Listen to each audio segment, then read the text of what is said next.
L'activiste environnementale Greta Thunberg a déclaré aux responsables suédois qu'elle subit un traitement sévère dans une cellule de détention en Israël où elle est détenue après avoir été arrêtée et expulsée d'un navire d'aide à destination de Gaza. Selon The Guardian, un responsable du ministère suédois des Affaires étrangères qui a rendu visite à l'activiste en prison a déclaré qu'elle prétendait avoir été maintenue dans une cellule infestée de puces avec très peu de nourriture et d'eau. L'ambassade a pu rencontrer Greta, indique un courriel du ministère des Affaires étrangères. Elle s'est plainte d'être déshydratée, elle a reçu des quantités insuffisantes d'eau et de nourriture. Elle a également déclaré avoir des éruptions cutanées causées par les puces.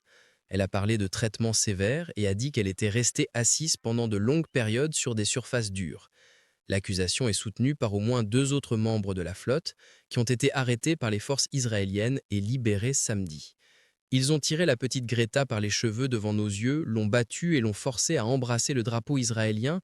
Ils ont fait tout cela comme un avertissement pour les autres, a déclaré à l'agence de presse turque Anadolu l'activiste turque Ersin Çelik, participante à la flotte Soumoud. Lorenzo D'Agostino, un journaliste et autre participant à la mission, a déclaré après son retour à Istanbul que Thunberg avait été enveloppé dans le drapeau israélien et forcé de défiler comme un trophée.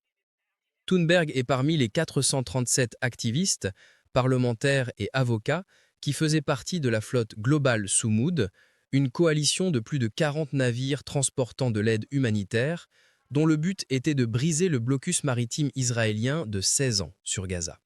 Entre jeudi et vendredi, les forces israéliennes ont capturé tous les navires et arrêté chaque membre d'équipage à bord.